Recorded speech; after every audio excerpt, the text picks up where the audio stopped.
Hello, welcome to another episode of Generally Speaking. I'm your host, Bill Lawrence. Today is Thursday, November 6th, 2025. Starting off with Britain and deindustrialization, and specifically, as an example, automobile and cement production is down to a 70-year low. Hasn't been that low in 70 years, and they're kind of suffering. Their economies are suffering. Britain and Germany, as a matter of fact, and they're being forced to buy their gasoline, their petrol, their liquid natural gas, their energy sources from the United States. Since we put sanctions on Russia, they can't buy Russian oil, which was cheaper because it's right next door, comes in through one of those pipelines. They have to get it from the U.S. now, so they're struggling. But meanwhile, they still have money to spend on Ukraine. They're still sending millions there. The elites, the upper class, they don't have the same sensibilities as the working people when they suffer. The elites, they've got all this money, they don't suffer, so they just do whatever they want. All right, another issue. This was a story about a manufacturing plant being built, proposed in the United States. A lot of money sunk into it, something like a chips plant, and how the whole thing looks like it's just crumbling apart. This is going to be one of the biggies, one of the big ones. Okay, this is our latest and greatest, and it fell apart. And I missed out on the reasons why because I hit a button on my phone by mistake and lost the story. But what I did get that I wanted to post about it was where they were thinking about where to put this thing. The usual considerations, where it's near a workforce, for example, or where they get good tax breaks, and sure, those are considerations. But the another one was geological stability. What? you know, Make sure you're putting this plant that you got all this money in, make sure it's not in an earthquake area. I never thought about that. I mean, obviously, I guess it makes sense, but whoever thought that's one of the things. I wonder if they consider, tornadoes as a consideration as well. All right, this is a story from about an interview that I was watching with a politician, a Democratic politician, about the current government shutdown and how it's focused primarily on the Affordable Care Act subsidies that the Democrats want extended. And this interviewing person was saying, why is free health care for illegal aliens a hill that the Dems are willing to die on? This is an idiot. This is a moron. And this is like a TV personality asking this question when there is no free illegal health care that the Dems are proposing. I can understand like a schmoo in the street saying that. A friend of mine was telling me, yeah, I asked, what kind of news do you see on your, right wing media? Well, just, about how they want to give free health care to illegal aliens. They just live in a bubble. They don't hear, what reality is. And it's one thing you get an opinion bubble, right? You can have an opinion about something, but they get the facts just completely wrong.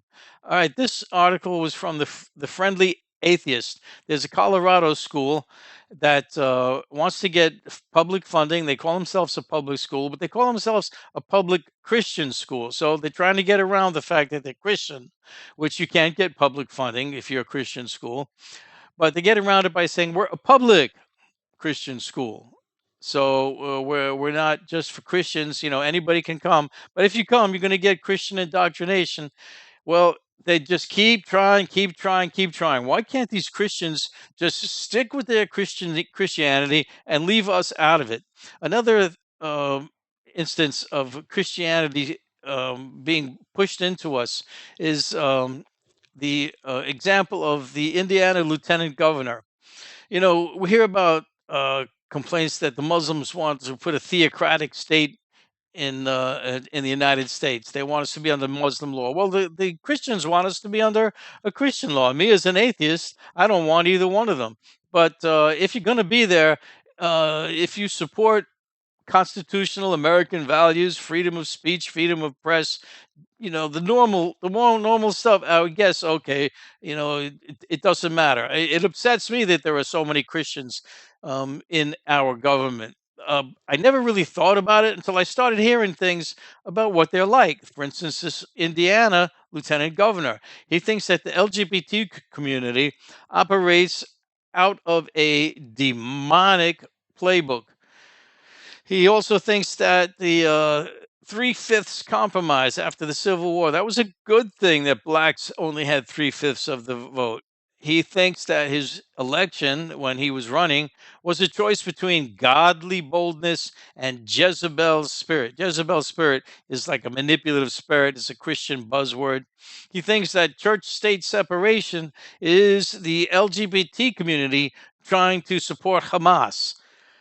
These are the lunatics, these are the radicals, these are the crazy people, the crazy Christian people that are in our government. And I tell you, as an atheist, it upsets me greatly. This was another story. Now I was reading about economic inequality, and the story itself wasn't so much worth the comment as it was one of the comments. And specifically, it was someone who said, poverty exists not because we can't feed the poor, but because we can't satisfy the rich. And I thought, ooh, that was a good one. That was a good one. All right, back to congressmen, politicians again. Congressman Randy Fine wants to see Zoran Mamdani deported. The Republicans are evil, wicked, nasty people. Another story. This is from Tennessee Brando in Tennessee, talking about the state troopers have been told by their higher ups that they have to meet quotas for arrests. And I'm sure this is not something new to anyone. You know, many people suspect it, but this in particular wasn't just, you have to have a certain amount of arrests. You have to have a certain amount of DUI arrests, which this has resulted in tons of people getting arrested for DUI that weren't DUI. They blow zero on the breathalyzer. They get taken in anyway, get blood tests, zero, and they're still charged with DUI. They still end up with DUI incidents on their records. Um, More horrible police. They talked about when Black Lives Matter was running around, defund the police, and saying, how dare you defund our wonderful police just trying to help us?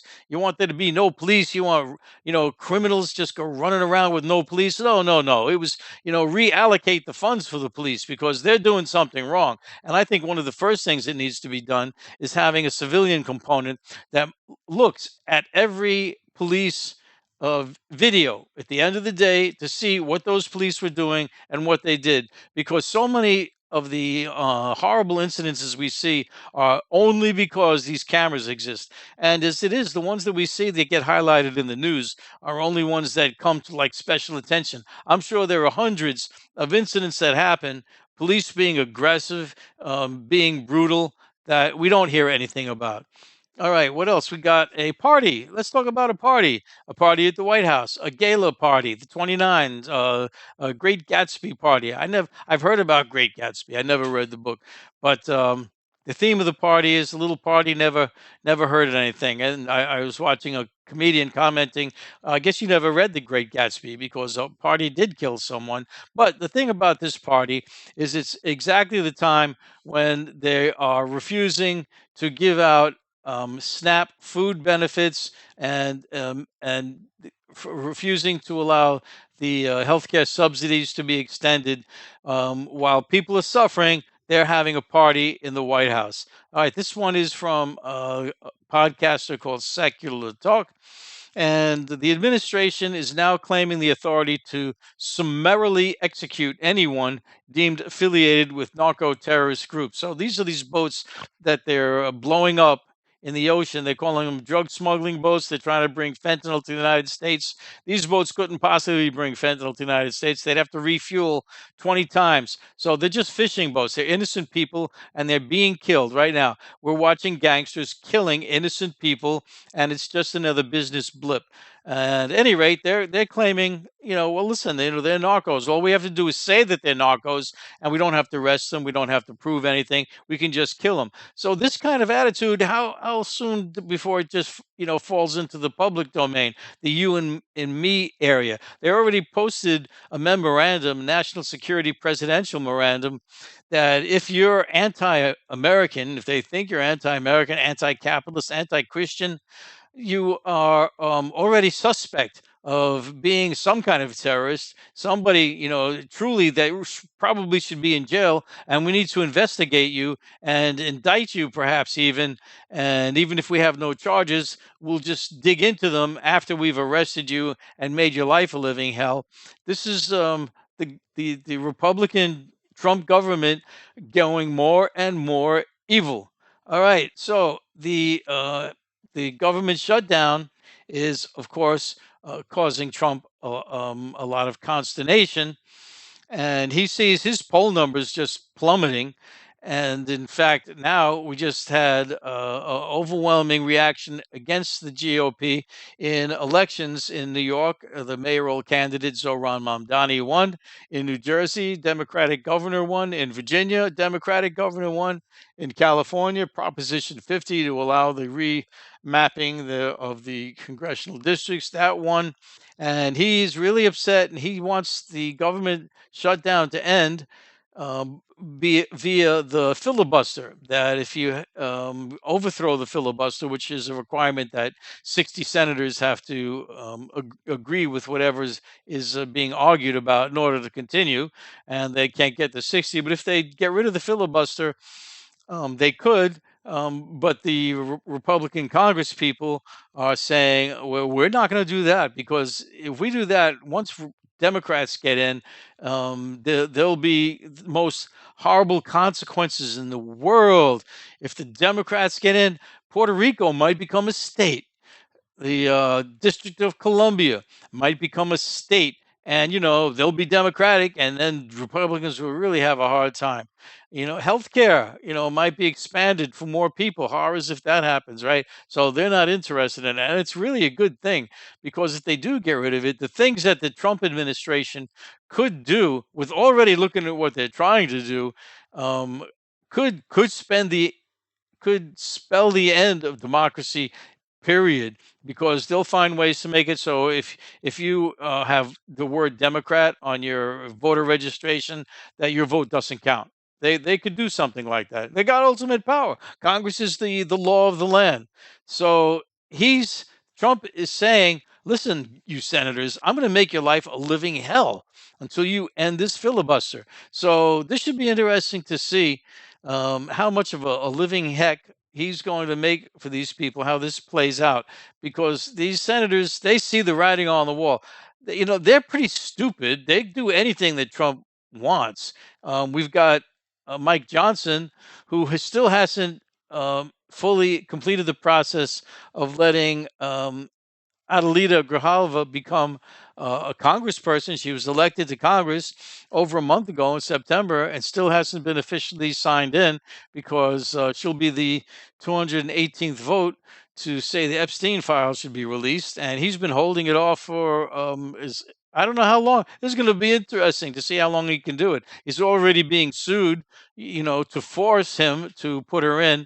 Of course, these court systems, things take forever. There's something in our Constitution says we have a right to a speedy trial. There is nothing speedy about this court system, unless it's a demand by Trump of the Supreme Court that he needs something. It'll suddenly be emergency raised right up to the top, and then we'll deal with it, within a couple of days. That's how that goes. So lastly, on a non-political note, and talking about stonefish. So there's a fish called the stonefish, and this is the kind of thing. It's got little spiky things on it. It runs around in the shallow water areas. You could conceivably step on one.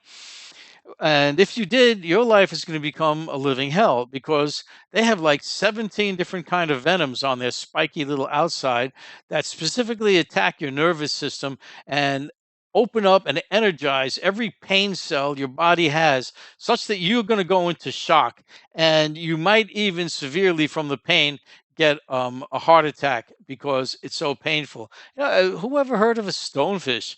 And the poisons that are in these things, it's unbelievable. All right, there you go. There's another story. I won't be able to produce one for a little bit. I got to do some other work that's going to take me away, so I had to get this in. And if you watched it, I hope you subscribed, hit the notify button, hit the like button. And thank you for watching. And I hope to see you again.